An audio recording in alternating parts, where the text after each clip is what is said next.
You're listening to the Long Game Podcast. I'm your host, Sandra Scaiano. Welcome to episode 150.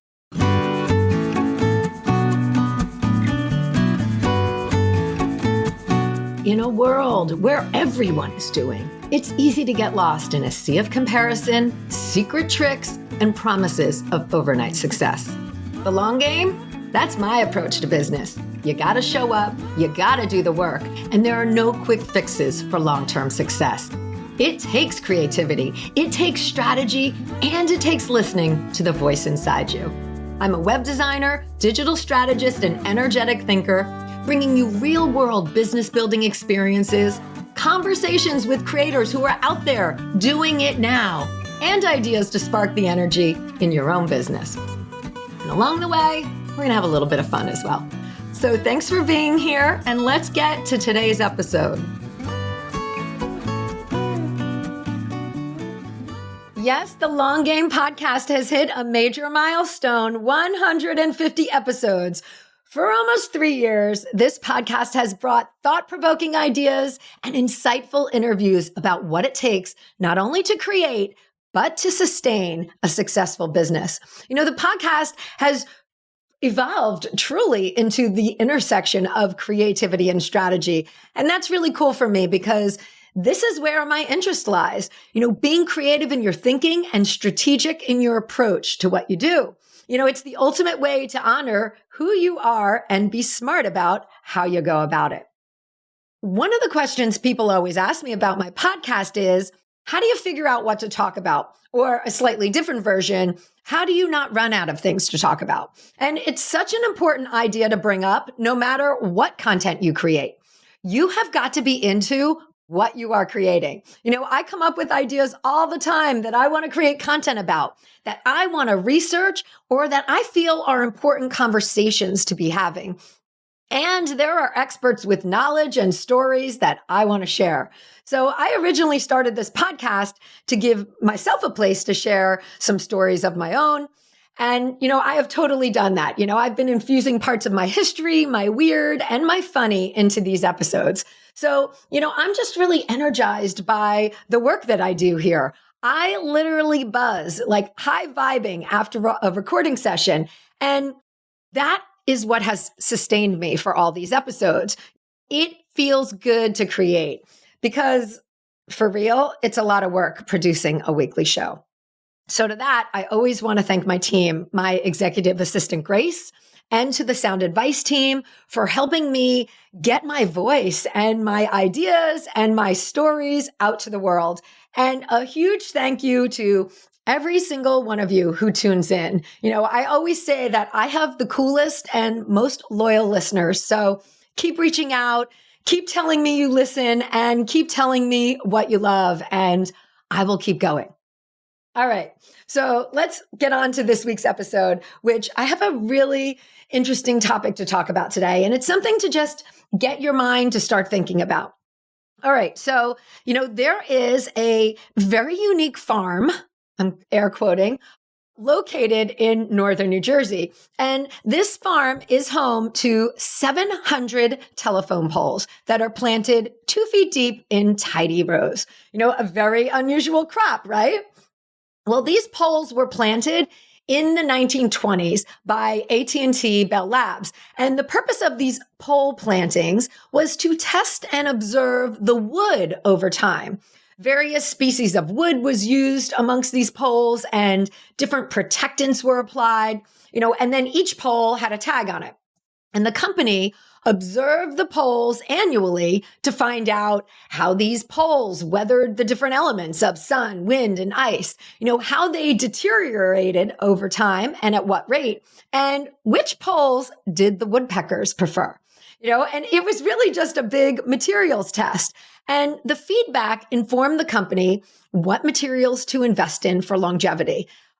Just for fun, a quick Google search returned that there are approximately 180 million telephone poles across the nation today. You know, and I'm sure they had no idea that the numbers would grow to this back in the 1920s. But they did know that the poles were an important and expensive part of their process. So when I read this article, I was actually taken back to my own college days at Rutgers University. The town was and still is home to the headquarters of Johnson & Johnson. And one of the ways I made spending money during that time was by doing Band-Aid tests. And there was an office on my way to my class that I would stop into, and you'd go in and you'd fill out some paperwork. And then you would get Band-Aids applied to all of your fingers. They'd wrap around the tips of your fingers, and they would put 3 strips on each arm. And the instructions were to go about your regular days and come back 5 days later, where the technicians recorded which Band-Aid stayed on and which fell off. J&J was testing the glue on these plastic strips, and we got paid $25 cash each time, and we could come every few weeks if we wanted to. And it was quite funny. We would stop on our way to class, and then we'd show up with Band-Aids all over us. But it was good money, good cash. And in the same office, they also administered the sun lotion test. And this paid over $100. And you got to study while you did it. You would wear a bathing suit and they would apply sun lotion to you. And then you would sit in a hot tub for hours to test the waterproofness of the ointments.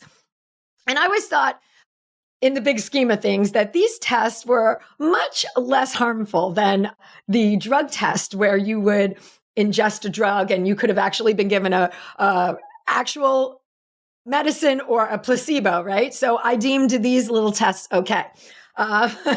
So the point with both these examples, though, is that it's pretty common practice for corporations to test their materials before investing in them further. They get a sense of how the products work, and they can weigh costs and determine what to invest in. And in the concept of these bulk purchases, for these corporations, even cents can equal big dollars. And these product tests, they're really about collecting and analyzing data. And this is something that I talk with my own clients about, and we use to make decisions in our work together. Data-backed decisions, are not based on a whim. And as the old saying goes, if you're not testing, you're guessing, right? So besides our product's effectiveness, which requires a whole number of usage tests over time, we can use testing and data in our marketing. And when we do, we create decisions based on observations of our audience and their behaviors. Testing and data can clue us into what our audience really wants and how they think. So adding the testing of ideas to your business, it's really a mindset shift. This is not an all or nothing approach to marketing. It's not how you do it. Testing your marketing ideas can really help your business, and it can help in a number of ways. So, number one, it can help you identify your most effective marketing strategies, right? So you figure out what works and you do more of that. Expose your business to new ideas and then identify what works. And once you do, you can add it to your marketing plan confidently, and then you can repeat it as necessary. So, do you have a high open rate of emails? Make more offers there. Use this approach in your launch debriefs. Identify what was effective in your launch and carry that forward. And this is why it's important to track the data on what you do. Another reason you want to do testing is that it can reduce your risk, right? Testing out your marketing ideas can help you identify potential problems when you are working with just a small group or a small spend. You can discover obstacles and issues here and make adjustments and decisions before investing significant time and resources and really implementing the idea fully. You may hear something that you want to try. So starting small allows for your business to experience an idea with a known spend, and you can decide then if it's for you based on the feedback that you get. So you're really reducing the risk and exposure to your business. Another benefit of running tests is allows us to optimize our marketing campaigns. And this one is especially done with paid ads or outreach type things, where you test different aspects of your campaign, be it the audience you're marketing to, the creative, or your copy. And you're testing to see which one is best received by the audience. So I once ran an A/B test on a headline for a client, and, we put out ads for an opt-in, and one headline was, learn my 5 best tips for X. And the second headline was 5 mistakes not to make when X. And everything about the campaign and the funnel was the same. And overwhelmingly, people signed up for the mistakes opt-in. So we were able to make a quick decision about which campaign to go with and really maximize the ad spend. Like, we didn't spend any more money promoting best tips. Nobody wanted that. They all wanted to learn what to avoid, mistakes to avoid. And another way it benefits your business when you are adding testing to your marketing and to your business is, you increase your customer engagement. People bought more Band-Aids that stayed on their arms than ones that fell off in a few hours. And that's because the company took the time to test and make the best product they could, right? Same in our businesses, like trying different marketing ideas or testing different aspects. You can see which resonate with your audience by their engagement, and honing in on these strategies. This really builds stronger relationships and loyalty with your products and marketing. And that's what we're always doing, right? Building relationships. So testing is part of being a business owner. And the more comfortable you get with this idea, the better you will be able to lean into it at certain times and do it. Testing is about controlled experience. It's a strategy. It's not a gamble.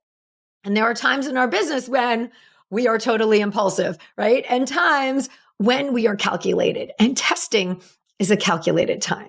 When you approach testing ideas strategically and you build in the resources to support the test and the mechanisms for that data collection, you have something to review and base your future decisions off of. So testing builds confidence when you plan it out. It takes the apprehension out of what you're doing, out of trying new things, and it actually adds a sense of excitement to it, right? Like, don't you get excited by seeing if what you're doing or what you're trying is going to work? Like when you try something new? And when you know what your resource and dollar investment is on a test, because you set that in the beginning, it can become a source of excitement versus a source of stress. So what type of tests can you be running? What are the mechanisms to collect data? And where do you start? These are all good questions, and I'm going to be addressing them in upcoming data and tracking episodes. So if you have questions about testing and data collection, reach out to me. You can email me at hello@sandrascai.com or shoot me a DM and let me know what your questions are so that I can answer them in one of my upcoming episodes. I'm going to be diving deeper into these topics and share with you how you can get started, because all of this can be a complement and actually even an alternative to social media. And we all know those platforms are always in flux. So give some thought to this idea, reach out to me, and I've got some really good in-depth answers and options coming for you. All right, everyone. Thanks for listening and have a great week. Thanks for joining me today. You can access more information, links mentioned in this episode, and the show notes at thelonggamepodcast.net. If today's show connected with you in some way, please share it with your friends or hop on and leave a review. Both of these make a really big difference. All right, until next time, keep playing the long game.